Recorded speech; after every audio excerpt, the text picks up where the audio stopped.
اهلا بيكم في حلقة جديدة. في البطولات الكبيرة اللي زي كأس العالم دايما بيتردد مصطلح الحصان الاسود، ودايما بيكون في تساؤلات خلال البطولة مين هيكون المنتخب الحصان الاسود للبطولة. فانا جاي النهاردة اكلمك عن مصطلح الحصان الاسود، جه منين، بدايته كانت فين، اتقال في مجالات تانية غير مجال الرياضة ولا لأ، مين اصلا اول شخص استخدم المصطلح ده. بس ما تنساش قبل كل ده تعمل اشتراك في القناة وتفعل زرار الجرس على الكل عشان يوصلك حلقاتنا الجديدة اول باول.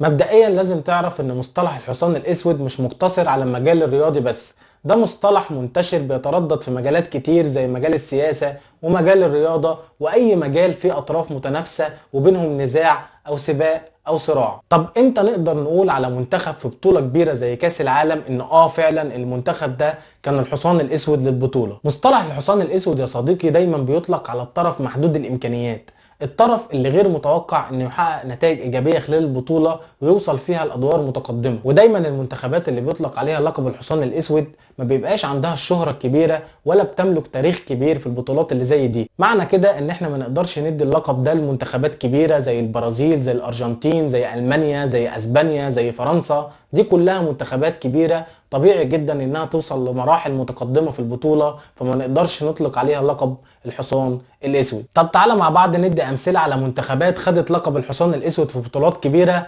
عندنا منتخبين زي منتخب كوريا ومنتخب تركيا، الاثنين وصلوا للدور نص النهائي في كاس العالم 2002 ودي كانت طبعا مفاجاه كبيره.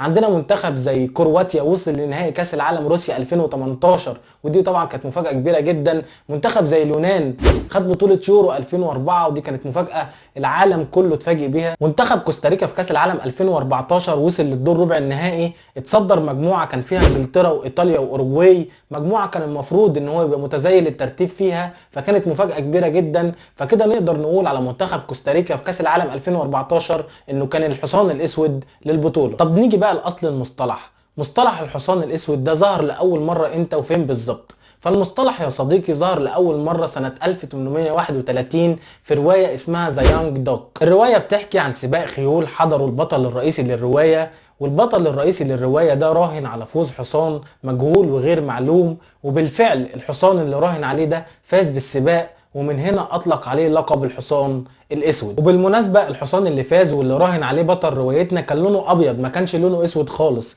وده ياخدنا للمصطلح نفسه. المصطلح اسمه ذا دارك هورس مش ذا بلاك هورس، وهنا يقصد الغامض او المجهول مش اللون خالص. في نهاية الحلقة عايز اقول ان مصطلح الحصان الاسود زي ما قلت في اول الحلقة مش مقتصر استخدامه على مجال الرياضة بس، دايما بيتم استخدامه في مجالات كتير اهمهم مجال السياسة.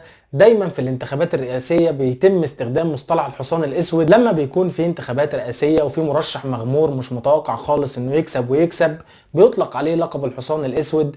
زي باراك اوباما مثلا في الانتخابات الامريكية 2008 ما كانش حد متوقع خالص انه يفوز بالانتخابات وفجأة فاز بالانتخابات وبقى رئيس اكبر دولة في العالم، فهنا ساعتها اطلقوا عليه لقب الحصان الاسود. في مجال الفن مثلا في السباق ما بين المسلسلات في رمضان دايما بيكون في تنافس ما بين كل المسلسلات، مين المسلسل الافضل، مين المسلسل اللي محقق نسبة مشاهدة عالية. فممكن يجي مسلسل ابطاله مش مشهورين قوي، مش مصروف عليه في الانتاج قد كده ويحقق نسبة مشاهدة عالية، فساعتها نقدر نقول على المسلسل ده انه خد لقب الحصان الاسود في السباق الرمضان. نرجع للكوره بقى وعايزك تقول لي تتوقع مين المنتخب اللي هيكون الحصان الاسود لكاس العالم قطر 2022. بالمناسبه في مسلسل لاحمد السقا اسمه الحصان الاسود، انا ما شفتوش ما اتفرجتش عليه، بس لو المسلسل فكرته بتتكلم في نفس الموضوع، لو حد مغمور مثلا وحقق نجاح حد يقول لنا، يعني لو مسلسل حلو نشوفه.